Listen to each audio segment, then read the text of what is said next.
Morning with Farah. Welcome back. आज हम मिल रहे हैं हुमैरा चन्ना साहिबा से और कुछ बातें हमने न्यूट्रिशन के हवाले से भी करनी है, इंटरमिटेंट फास्टिंग के हवाले से भी करनी है, वेट लॉस एंड कंट्रोल के बारे से में भी करनी है। लेकिन इतना खूबसूरत सेशन गुफ्तगू का और म्यूज़िक का हो रहा है कि I hope you are enjoying it. और मैंने ब्रेक पे जाने से पहले फरमाइश की थी कि वो गाना जो कि आपने उस्ताद नुसरत फ़तेह अली खान साहब के साथ गाया, कुछ उसको हमें चखा दीजिए। जी ज़रूर, मैं सुनाती हूँ।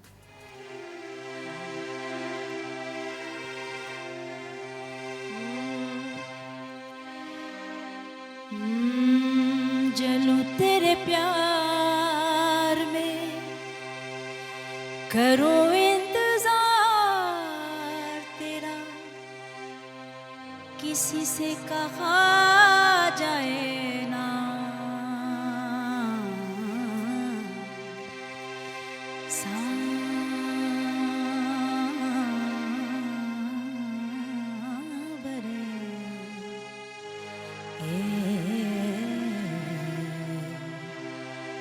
तेरे बिन जिया जाए ना। सांवरे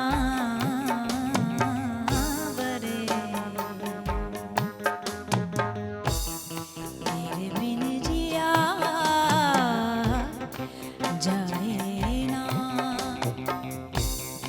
जलूं तेरे प्यार में, जलूं तेरे प्यार में, करूं इंतजार तेरा, किसी से कहा जाए ना। सांवरे तेरे बिन जिया जाए ना।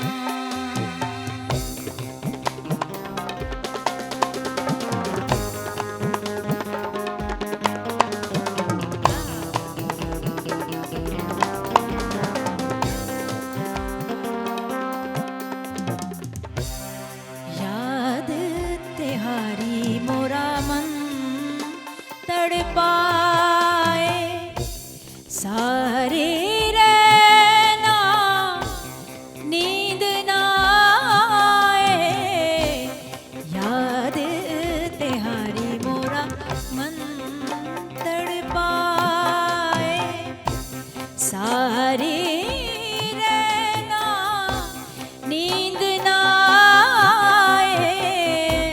बिरखा की मारी देखूं राहत हारे, बिरखा की मारी देखूं राहत हारी।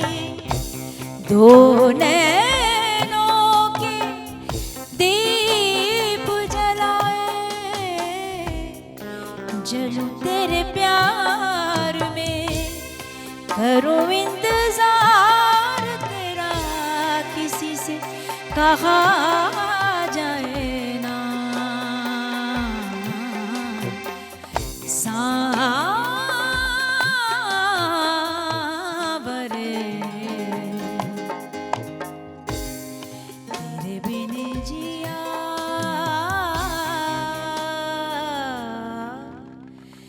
जाए ना। ब्यूटीफुल। दूसरी दफ़ा मैंने आपसे लाइव में गाना सुना है और मेरे रोंगटे जो है ना वो खड़े हो गए हैं। यानी इस कदर कमाल कॉम्पोजिशन और इतना खूबसूरत आपने भी इसको बहुत अच्छा। लाइव और में मतलब कुछ चीज़ें ऐसी होती हैं कि वो वाकई जैसे कहते हैं बंदा फील करता है कि यार ये मेरे ऐसे में बड़ा अच्छा आया, तो ये उन डांट पड़ी थी। कोई खान साहब, उस्ताद नुसरत फ़तेह अली खान साहब से मिलने का कैसा तजर्बा था? इतनी बड़ी शख्सियत, इतना बड़ा नाम, बहुत पोलाइट, उतनी मतलब गुफ्तगू भी उनकी इतनी सी आवाज़। अच्छा, गाने में तो माशाल्लाह उनका बड़ा एक क्लासी अंदाज था और बड़ा बहुत हाई नोट पे गाते थे, लेकिन गुफ्तगू बहुत हल्की आवाज़ में करते थे। अच्छा। और बड़े पोलाइट, बहुत ही प्यार करने वाले, बहुत शफकत, और बहुत कभी उनकी पर्सनालिटी से ये फील नहीं होता था कि ये इतना इल्म रखने वाली शख्सियत है। वरना जिसके पास इल्म हो ना वो तकब्बुर आ जाता है। यानी हर लिहाज से हर एतबार से, यानी उन्होंने लय भी ऐसी देखी, उन्होंने सुर ऐसा देखा, उन्हें रागदारी, इतने रागों का इल्म था, लेकिन उनकी पर्सनैलिटी में वो चीज़ नहीं थी। बहुत डाउन टू अर्थ था, बहुत ज़रा, बहुत हंसी मजाक, बहुत जॉली वो शख्सियत। बड़े लतीफ़े बड़े पसंद करते थे। हर वक्त उनके पास सुना है लोग बैठे रहते थे। हाँ, और स्पेशली वो रखते थे अपने साथ उन लोगों को जो झुकते हैं और लतीफ़े सुनाते हैं। हाँ, हंसाते रहते हैं। आप भी ये अपना मूड खुशगवार रखने के लिए क्या करती हैं? बिल्कुल, अक्सर कोशिश ऐसा है कि कुछ ऐसी चीज़ें, कुछ ऐसे ड्रामे, कुछ ऐसे लतीफ़े वो मैं सुनती रहती हूँ। बिल्कुल आप सही कह रहे हो कि देखें, ज़िंदगी में बहुत सारी चीज़ें ऐसी होती हैं कि इंसान का जब मूड स्विंग करते हैं ना, मूड स्विंग रहते हैं, तो उसको मेंटेन रखने के लिए मूड को भी बहुत ज़रूरी है कि आप अपना ज़रूर ख्याल रखें, ध्यान बटाएं, अपना ध्यान हटा दें उस चीज़ से और किसी ऐसी चीज़ में लगा दें जहाँ पर आपको एक गुड लाफ मिले, आप इंजॉय करें। मैं बहुत करती हूँ। हाँ, मैं भी बहुत करती हूँ। मैं भी बहुत करती हूँ। अच्छी बात है, बहुत अच्छी बात है, बहुत अच्छी बात। किसी को आप तकलीफ नहीं दे रहे, कोई आपको नहीं कर रहा, लेकिन खुद भी आप नेगेटिविटी का शिकार नहीं होने दे रहे। नहीं होने दे रहे, क्या बात। जस्ट टेक टाइम आउट, जो भी आपको हंसे, एंजॉय करें, जिस तरह से आपको करते हैं। स्पेशली जब आर्टिस्ट ने स्टेज पे जाना हो, परफॉर्म करना हो, तो उससे पहले बहुत ज़रूरी है कि उसका मूड मैनेजमेंट एक पूरी जो है। बिल्कुल, लेकिन अनफॉर्चुनेटली समटाइम्स ऐसा होता है कि बहुत ज़्यादा ना पैनिक हो जाता है वहाँ स्टेज पे ना। बहुत सारी चीज़ें ऐसी हो रही होती हैं, ख़ास तौर पे जब दूसरे लोग भी इन्वॉल्व हों, दूसरे सिंगर्स इन्वॉल्व हों ना, तो वो उनको जो एटीट्यूड्स होते हैं ना, वो मैं बर्दाश्त, मुझे बहुत। अच्छा, आपने भी अपने आज तक नहीं रखा ये मैनेजर साइड पे हो जाए, इधर हो जाए, मैडम आ रही है, अब इधर नहीं खड़े होना, इधर मैडम आ रही, साइड पे हो जाए, इधर हो जाए, वो तो एक प्रोटोकॉल नहीं। क्यों नहीं? मुझे अच्छा नहीं। अब तो इंडस्ट्री इसी तरह ऑपरेट कर रही है। अब कर रही है, अब तो इतना कुछ होता भी नहीं, इंसान के सारी तो रौंद के निकल जाती है दुनिया, तो फिर कैसे? तो बिल्कुल रौंद के निकल जाती है। अच्छा, मैं समझती हूँ कि इन लोगों ने एक चीज़ बना ली है अपने आप को, शायद वो ये समझते हैं और ऐसा कामयाब हैं वो लोग कि जो एटीट्यूड में रहते हैं तो उनको आगे से जो रिस्पांस होता है ना वो बड़ा अच्छा मिलता है, यानी कि पावरफुल मिलता है कि एक एटीट्यूड दिखा रहा है और लोग सुन रहे हैं, जो उनको उनकी वो चीज़ें बर्दाश्त कर रहे हैं और वो प्रोटोकॉल दे रहे हैं कि वो जो कह रहे हैं कि जी तो एटीट्यूड वाला, वो उनके जहन भी ये चीज़ होती है कि कह रहे हैं मैं बड़ा हूँ तो लोग मान रहे हैं हाँ ये बड़े हैं, क्या कहने। तो वो अच्छा, मुझे पता नहीं क्यों वो चीज़ें खलती हैं, मुझे वो चीज़ अच्छी नहीं लगती। अब हमारे एक जो सीनियर आर्टिस्ट हैं, we should have to respect them, हमें उनको रिस्पेक्ट देनी चाहिए, अब चाहे वो काम कर रहे हैं या नहीं कर रहे हैं। हमें याद तो है कि वो हमारे कितना काम किया, कितने सीनियर्स हैं, और एक जगह ऐसी हो कि जहाँ जो यंगस्टर्स तो चलो वो एक अलग बात है, लेकिन वो लोग जो मेरी एरा के लोग हैं, मेरे साथ के काम करने वाले हैं या मुझसे थोड़ा सा पहले हैं, उनके एटीट्यूड में और मेरे एटीट्यूड में और वो जो हमारे सीनियर हैं उनके एटीट्यूड में मुझे बहुत तकलीफ होती है। मुझे बहुत तकलीफ होती है। मैं रूही बानो को देख के मुझे बेहद तकलीफ होती है। मुझे यानी मुआशरे के रवैयों पे इतनी तकलीफ होती है। मैं महनाज जी का वो अकेले सफ़र और उनका जिस तरह से वो इंतकाल हुआ, मैं कांप जाती हूँ। और मुझे ये जो है ना fan and followers and lovers, सब चीज़ों में से यकीन उठ जाता है कि उतनी देर तक जितनी देर तक आप मतलब लोगों के सामने पीक पर हैं, या मतलब ठीक है तो आप लोग, आपको दुनिया किसी से वफा नहीं करती, सो ये इसमें डरा के रखना ज़्यादा बेहतर है। तो मुझे वो चीज़, मैं फिर मेरी भी कोशिश ये होती है कि एटलीस्ट उनको ये फील ना हो कि अब ज़ाहिर हम नहीं काम कर रहे हैं तो हमारी वो रिस्पेक्ट ख़त्म हो गई है। नहीं, रिस्पेक्ट नहीं ख़त्म होनी चाहिए। अब देखिए हमारे दूसरे जगहों पे हम लोग जाते हैं तो उनके जो बड़े जो सीनियर्स हैं, कितना पाँव में झुक के वो अदब ख़त्म ही नहीं होता। वो जो एक एहतराम है, वो जो डिज़र्व कर रहे होते हैं, वो उनको उनके मरने तक मिलता है। हाँ, और हमारे वहीद मुराद जो है, उन बेचारों को काम मिलना खत्म हो गया और उसका डिप्रेशन जो है वो इतने बड़े स्टार को जो है बिल्कुल वो ले गया। बिल्कुल कि आप सर पे बिठाते हैं तो भी आप कमी, मतलब आप आसमानों से ऊपर ले जाते हैं, और जब आप फेंकते हैं नीचे तो आप ये भी नहीं देखते कि यार इस बंदे ने कुछ तो ख्याल करें। ये बड़ी हमारे यहाँ, ये हमारे बहुत ज़्यादा है, हमारे बेकदरी का जो एक बहुत ज़्यादा है, बहुत ज़्यादा। और फिर वो लोग जो ज़रा एटीट्यूड दिखाते हैं, उनको जो रिस्पांस मिल रहा होता है वो उस वक्त सेम टाइम पे वो आर्टिस्ट जो आपको एटीट्यूड नहीं दिखा रहा, उसके रिस्पांस में और उस एटीट्यूड वाले आर्टिस्ट के रिस्पांस में कितना फ़र्क नज़र आ रहा होता है कि यार ये उनको कितना ट्रीट कर रहे हैं। और हम एटीट्यूड नहीं दिखा रहे हैं तो हम बस ठीक है, नज़रअंदाज कर रहे हैं। बिल्कुल ये एक रविश है दुनिया की जो तब्दील होनी चाहिए, लेकिन क्या करें कि आर्टिस्टों तक महदूद नहीं है।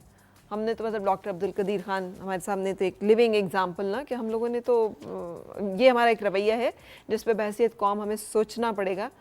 शौकत अली साहब, हाँ जी, इंटरव्यू में उन्हें कर रही, हाँ जी, उन्होंने एक लतीफ़ा सुनाया। हाँ। कहते हैं कि तोते सारे बैठे हुए, एक तोता चुप करके बैठा है तो वो फॉल निकाल रहे बाकी। तो उसने कहा कि ये तोते से क्यों नहीं फॉल निकलवाते हो?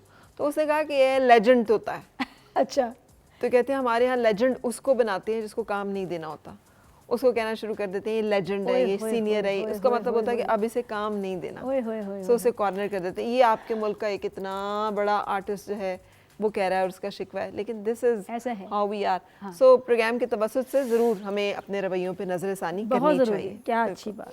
सो हम यहाँ पर शामिल करेंगे अपनी न्यूट्रिशनिस्ट को, तहरीन सैयदा। अस्सलाम वालेकुम। वालेकुम अस्सलाम। कैसी हैं आप? अल्हम्दुलिल्लाह। मेरा जी, आप भी कोई भी बात करना जी, चाहें अच्छा। तो आपने हमारे साथ शामिल रहना है। जरूर। क्या बता रही हैं आप हमें इंटरमिटेंट फास्टिंग? पहले जैसे कि आजकल की ट्रेंडी डाइट्स में इंटरमिटेंट फास्टिंग नंबर 1 पे जा रही है और लोग अंधाधुंध उसकी पीछे लगे हुए हैं, लेकिन तरीका नहीं पता, उसमें बहुत ज़्यादा मिस्टेक्स भी कर लेते हैं। ठीक है।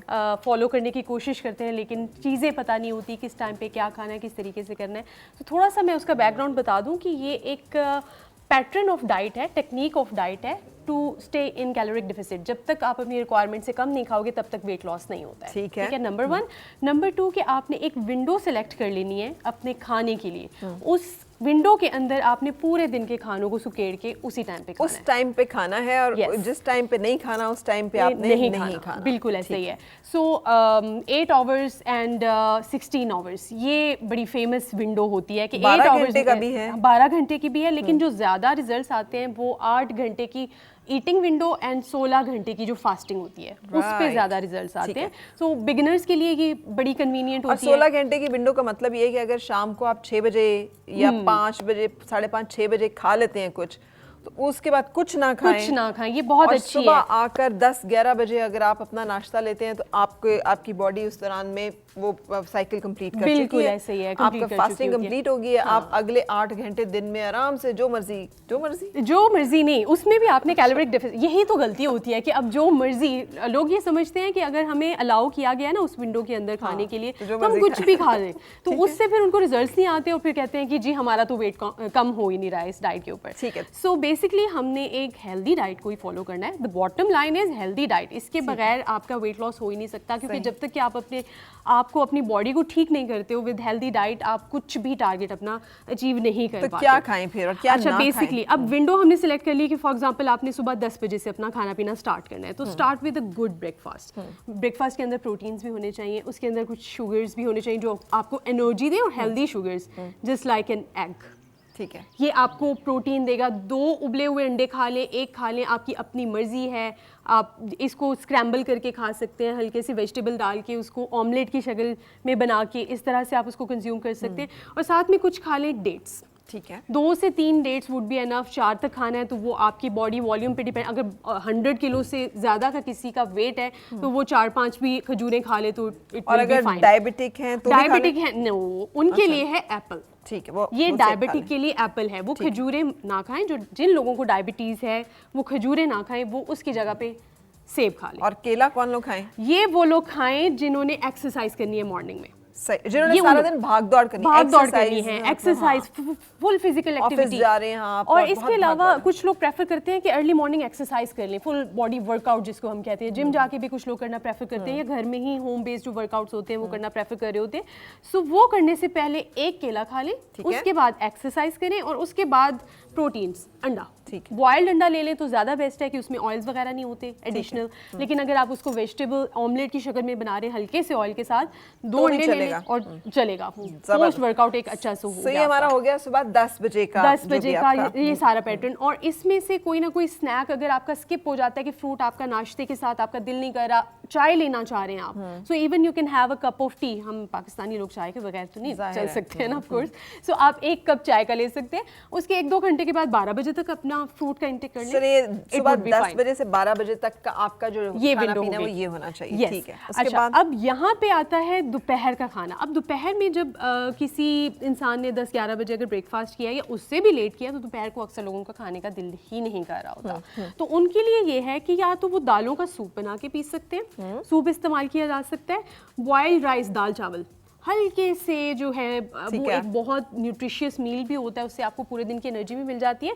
और दाल चावल खाने के 2 घंटे के बाद कितने दिन दाल चावल खा लेंगे? एक दिन खा लेंगे, डेली नहीं, दूसरे दिन तो हमें सब्जी खानी पड़ेगी, हमें सब्जी खानी पड़ेगी, फिर हम किसी दिन चिकन भी खाएंगे, फिर किसी दिन हम फिश भी खाएंगे, फिर किसी दिन हम मटन भी खाएंगे। तो हम डिफरेंट दोपहर के टाइम जो दिल कर रहा है। पोर्शन कंट्रोल में एक सीडी साइज की रोटी के साथ भी खा सकते हैं, कुछ 12 to 14 टेबलस्पून ऑफ राइस, और उसके साथ दाल खा लें, चिकन खा लें, कीमा खा लें, जो भी प्रेफर करें, सब्जी बनी है तो वो खा लें। तो पोर्शन कंट्रोल आपका दिन के टाइम पे होगा। उसके बाद आपका last meal of the day है, ठीक है, जो कि एक मैं समझती हूँ कि रिच होना चाहिए, ताकि रात के टाइम तक आपको भूख ना लगे, एटलीस्ट बेड टाइम तक, बेड पे जाने से पहले अक्सर लोगों को भूख लग रही होती है। और एक और मसला जो होता है वो ये होता है कि जब आप 5:30-6 बजे खाना खाते हैं तो आपको वाकई 9, 9:30, 10 बजे भूख लगना शुरू हो जाती है। उस टाइम को कंट्रोल करना जरूरी है कि हेल्दी स्नैकिंग रखें, स्नैकिंग करें, और अच्छा अपना डिनर जो लास्ट मील है ना उसको एक तरह से ना एक होलसम सा होना चाहिए, कि उसके अंदर वेजिटेबल्स भी हो, प्रोटीन्स भी हो, फाइबर भी हो, अच्छे से कार्बोहाइड्रेट। लेकिन ये डाइट जो है हुमैरा जी नहीं कर सकती, क्योंकि आपने रात को करना होता है परफॉर्म। जी बिल्कुल, आपने तो शाम को स्टेज पे जाना है, बिल्कुल। तो वो आप अगर इंटरमिटेंट फास्टिंग उसमें होगी तो आप तो परफॉर्म ही नहीं कर सकेंगे, एनर्जी नहीं रहेगी, एनर्जी नहीं खाना है। हाँ। बिल्कुल, ये ऐसे लोगों के लिए नहीं है जिनकी फुल टाइम जॉब है या जिन्होंने बहुत हेक्टिक रूटीन करनी होती है। ये सादा हाउसवाइफ बहुत इजीली कर सकते हैं। नहीं, ये उन लोगों के लिए जिनका डेली रूटीन बहुत अच्छा है, तहरीर, क्योंकि जिन्होंने सो जाना है 8-9 बजे, बिल्कुल, क्योंकि ओनली देन कि आप सुबह तक कुछ ना खाएं। बिल्कुल ऐसा ही है। ऐसे कमजोरी होती होगी, जाहिर है इतना हम लोग अपना डाइट को कंट्रोल कर रहे हैं, इस तरह की अगर डाइट लेते हैं तो कमजोरी भी ऑब्वियसली होगी, चक्कर भी आएंगे, उसके लिए भी कुछ बताओ कि एनर्जी डाउन 0 जब हो जाए। एग्जैक्टली, मैं इसी तरफ आ रही हूँ अब। सो डिनर को कंप्लीट करने के बाद जब आप डिनर, ये देखिए ना, रोटी रखी है, साथ में लोबिया का सालन, प्रोटीन्स भी हो गई, आपके होल ग्रेन्स भी हो गए, साथ में सैलेड। जो वो पूछना चाह रही हूँ वो ये कि इनके साथ हम सप्लीमेंट्स वगैरह कुछ लें। बिल्कुल, एक जब भी डाइट स्टार्ट करते हैं ना, डाइट का क्या मकसद होता है कि आपने अपनी जो रिक्वायरमेंट है ना उससे कम खाना है। जब आप कम खा रहे होते हो तो ऑटोमेटिकली आपकी बॉडी के अंदर जो है ना वो न्यूट्रिशनल डेफिशिएंसीज आती हैं। तो उसके साथ मैं हमेशा ये सजेस्ट करती हूँ कि कोई ना कोई एक अच्छा मल्टीविटामिन आपकी डाइट का लाजमी हिस्सा होना चाहिए, जिसमें आपको मैग्नीशियम अच्छा मिल रहा हो, आयरन अच्छा मिल रहा हो, जिंक हो, बिल्कुल, सेलेनियम हो, बाल छालना गिरना शुरू हो जाए, B12 हो, B12 की डेफिशिएंसी बहुत कॉमन है आजकल, B6 की डेफिशिएंसी बहुत कॉमन है, क्योंकि हम लोग ज्यादा गोश्त नहीं खाते, वो सब विटामिन गोश्त से आते हैं। सो ये एक मल्टीविटामिन की एक टैबलेट अगर ब्रेकफास्ट के साथ आप खा लेते हो, पूरे दिन आपकी जो है ना वो ठीक एनर्जाइज भी गुजरता है। और एक बड़ी वो मिथ सी भी है कि मल्टीविटामिन वेट बढ़ाती हैं जी। अच्छा, ऐसा कुछ नहीं है, ठीक है, वेट नहीं बढ़ाती हैं, बल्कि वो वेट लॉस में आपको आप देखें अपनी बॉडी को जिस साइड पे आप लेके जा रहे हैं ना, कि अगर वेट लॉस की ट्राई कर रहे हैं तो मल्टीविटामिन अगर साथ में ले लेते हैं ना आप, तो वो मल्टीविटामिन आपको एड करता है वेट लॉस करने में, हेल्प आउट करेगा, वो बूस्ट करेगा आपकी वेट लॉस की प्रोग्रेस को। अब यहाँ पे मैंने रखा हुआ है पानी, ग्रीन टी और ब्लैक कॉफ़ी। ये अब बड़ी टेक्निकल सी बात है कि जब आपका विंडो जो है ये कवर हो गई है खाने पीने की, वो 8 घंटे की, उसके बाद आप क्या खा सकते हैं? उसके बाद ये तीनों चीज़ें आप इस्तेमाल कर सकते हो, क्योंकि इसमें 0 कैलोरीज है। ठीक है, ये 0 कैलोरीज ड्रिंक्स जो हैं अपनी फास्टिंग विंडो में आप कंज्यूम कर सकते हैं, क्योंकि द बेसिक पर्पस जो इंटरमिटेंट फास्टिंग का ये होता है कि आपने अपनी जो इंसुलिन की सेक्रीशन होती है ना उसको रोकना है। ठीक है, क्योंकि इंसुलिन एक ऐसा हार्मोन है जो जैसे ही सिक्रीट होता है वो हमारी फूड को डाइजेस्ट करने में और फूड को मेटाबोलाइज करने में हेल्प आउट कर रहा होता है। और जैसे ही आप कोई चीज़ ऐसी खाते हो जिसके अंदर थोड़ी सी भी कैलोरीज हैं, जैसे हनी वगैरह, अक्सर लोग ये मिस्टेक करते हैं, वो ग्रीन टी में हनी डाल लेते हैं और समझते हैं कि वो फास्टिंग में, जबकि वो फास्टिंग में नहीं होते। लेकिन रात के वक्त कॉफी शॉफी तो नहीं, it's not for the night, कि जिन लोगों ने इट्स फॉर द मॉर्निंग। लेकिन नाइट जिन लोगों का रात के टाइम काम ज़्यादा होता है, स्टूडेंट्स से जैसे पढ़ना वगैरह होता है, या रात को नाइट शिफ्ट्स होती हैं, जॉब्स होती हैं, तो उनके लिए कॉफी बहुत अच्छी है। दूध भी हो सकता है इसमें ऐड? अच्छा, नो, क्योंकि दूध के अंदर कैलोरीज होती हैं। देखिए, हमने कैलोरीज को अवॉइड करना है, किसी भी किस्म की कोई कैलोरी आपकी बॉडी में नहीं जानी चाहिए in your fasting window, otherwise आपकी वो फास्टिंग टूट जाएगी। फास्टिंग का क्या मतलब उर्दू में? रोजा। तो बेसिकली आपने रोजा रखना है, लेकिन वो वाला रोजा जिसमें आप पानी भी पी सकते हैं, उसमें कैलोरीज नहीं है, ग्रीन टी भी पी सकते हैं, ब्लैक कॉफी भी पी सकते हैं। सो ये बॉटम लाइन। अब ये किन लोगों को नहीं करनी चाहिए इंटरमिटेंट? अच्छा, इनमें वो लोग आते हैं खास तौर पे प्रेग्नेंट वेमेन जो प्रेगनेंसी से गुजर रही हैं, या जो ब्रेस्ट फीडिंग करा रही हैं, बच्चों को दूध पिलाने वाली माएँ, प्रेग्नेंट खवातीन वो इसको ना करें, या ऐसे पेशेंट्स यार बच्चों को तो दूध 2.5 साल तक पिलाना चाहिए and I request all mothers के बच्चों को प्लीज 2-2.5 साल तक दूध पिलाइए। ये अल्लाह ताला की तरफ से हम सबकी रिस्पॉन्सिबिलिटी है। हम एक जान को अगर दुनिया में लेकर आ रहे हैं तो अल्लाह ताला ने उसका तरीका भी हमें बताया। सो मुझे बहुत बुरा लगता है कि माएँ जो है अपने बच्चों को दूध नहीं पिला रही फिगर की वजह से कि फिगर खराब हो और फिर बात बताती नहीं, कहती नहीं हमें तो ये मसला हो रहा है, वो मसला हो रहा है। So nothing is important then the responsibility जो अल्लाह ताला ने दी है। बिल्कुल। और नेचर बहुत खूबसूरत है कि वो जब ब्रेस्ट फीडिंग करा रही होती है उसमें बच्चे को भी फायदा है, माँ को उससे ज्यादा फायदा, सारा वेट लॉस होता है उस टाइम उसी में होता है। ये चीज समझते नहीं है ना। आप पूछते हैं ना लोगों से कि आप कैसे इतनी जल्दी वो पतली हो जाती है, क्योंकि वो करवाते हैं, वाकई करवाते हैं। जितनी भी हमारी सेलिब्रिटीज हैं वो वाकई इस चीज को प्रेफर करते हैं कि अच्छा हम जल्दी जल्दी अपना वेट लॉस करके अपनी पुरानी फिगर में, तो किस तरह से होता है इतना फास्ट, वो इसी तरह से होता है कि आप हेल्प आउट ऐसे भी ले रहे हो कि बच्चे को ब्रेस्ट फीड जब करा रहे होते हो तो। सो ये चीज़ें होती हैं। और इसके साथ में आपकी अगर फिजिकल एक्टिविटी आपने करनी है तो आपकी जो वेट लॉस की प्रोग्रेस है वो डबल हो जाती है। अब कुछ लोग ये भी समझते हैं कि अच्छा इंटरमिटेंट फास्टिंग कर रहे हैं तो इसमें एक्सरसाइज नहीं करेंगे। अगर आप एक्सरसाइज नहीं करेंगे तो महीने में आपका 3 से 4 किलो वजन कम होगा, लेकिन अगर एक्सरसाइज कर रहे हैं 5, 6, 7 किलो तक भी वजन कितना वजन इससे कम हो सकता है ये करने से? एवरेज अगर हम देखें ना, एक नॉर्मल एवरेज हम कैलकुलेशंस करें तो मिनिमम भी अगर हो रहा है तो वो 3 से 4 किलो हो रहा है मिनिमम। 3 से 4 किलो पर मंथली 3 से 4 मिनिमम पे आके स्टक हो जाता है तहरीम, फिर क्या करें? अच्छा, उसमें ये रूल होता है कि आप थोड़ा सा गैप दे दें अपनी फास्टिंग विंडो में, खाना पीना शुरू कर दें। हाँ, खाना पीना शुरू कर दें, 1 हफ्ते का गैप दे दें, उसके बाद दोबारा से स्टार्ट कर दें, क्योंकि आपकी बॉडी जो होती है ना वो यूज टू हो जाती है एक डाइट की, एक रूटीन की। तो हमने वो जो एक लेवल क्रिएट हुआ, सैचुरेशन का लेवल बॉडी में जो आ जाता है ना, उसको ब्रेक करना होता है। ठीक है। सो हमने डाइट को ब्रेक देना है, 1 वीक का रेस्ट करना है, नॉर्मल रूटीन में वापस आके ब्रेकफास्ट टाइम से लें, 8-9 बजे तक कर लें मैक्सिमम, फिर लंच कर लें 1-2 बजे के बीच में,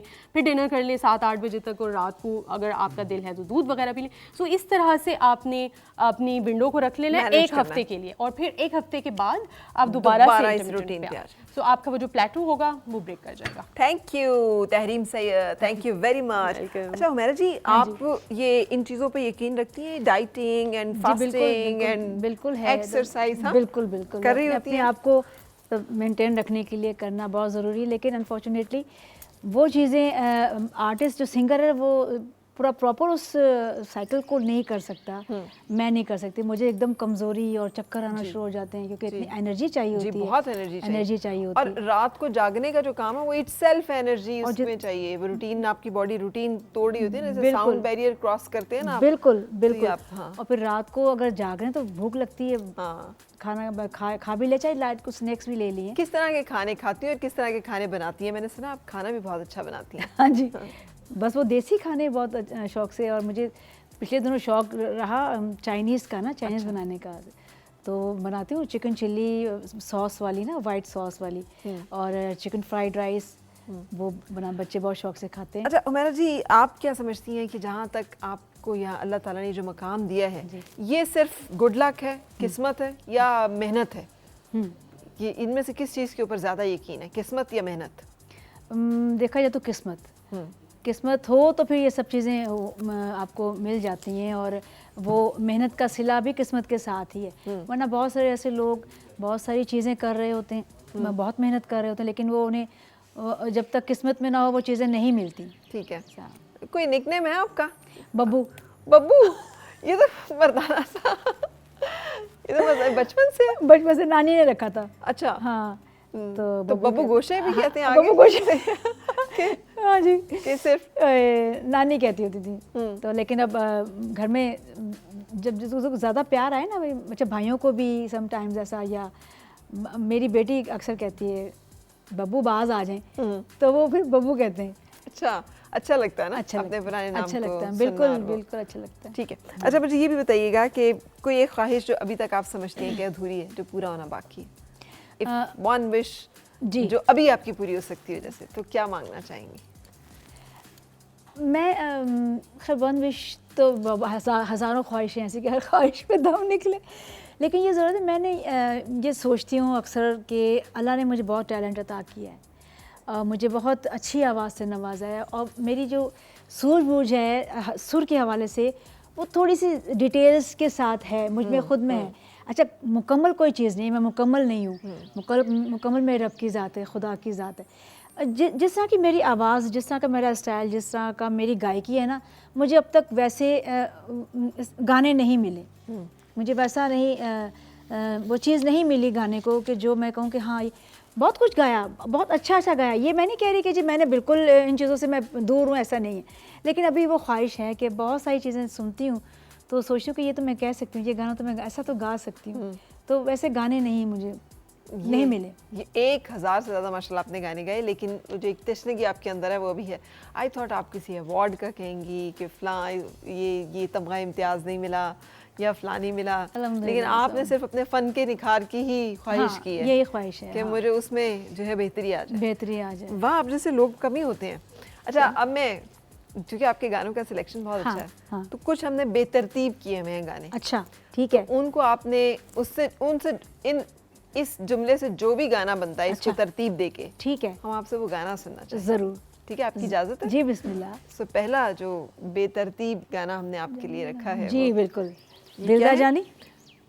ओह दिलदा जानी सयोनी मेरे दिलदा जानी, दिलदा जानी सयोनी मेरे दिलदा जानी, देखो नी हुण मुकर गया जे लाके न्यू तोड़ गया जे, देखो नी मेरे दिलदा जानी, हाय नी मेरे दिलदा जानी, दिलदा जानी सयोनी मेरे दिलदा जानी।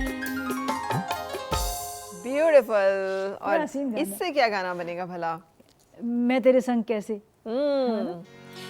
मैं तेरे संग कैसे चलूं सजना, तू समंदर है मैं साहिलों की हवा, मैं तेरे संग कैसे चलूं सजना, तू समंदर है मैं साहिलों की हवा, मैं तेरे संग कैसे। ब्यूटीफुल। ये क्या गाना बनेगा? दो प्यासे दिल एक हुए हैं ऐसे, बिछड़ेंगे अब कैसे,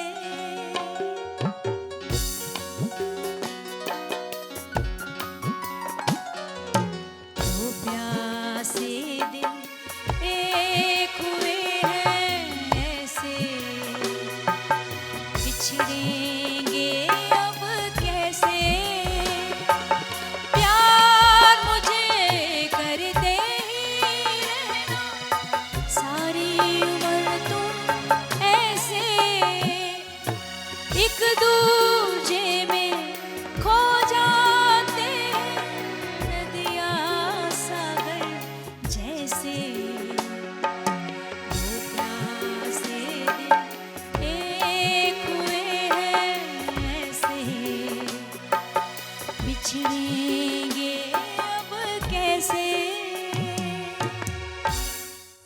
सो बहुत अदब और एहतराम के साथ अब ये गाना हाँ हम जी आपसे, बिल्कुल ठीक है, चले तो कट ही जाएगा सफ़र। चले तो कट ही जाएगा सफर, आहिस्ता आहिस्ता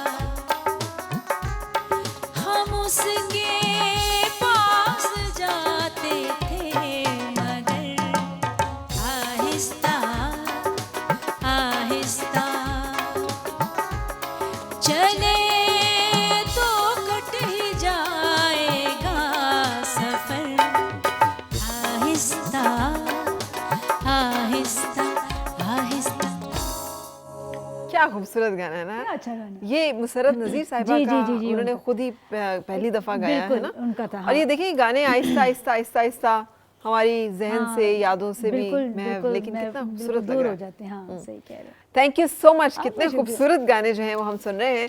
यहाँ पे हम एक ब्रेक के लिए रुकेंगे और ब्रेक के बाद फिर आपसे मुलाकात।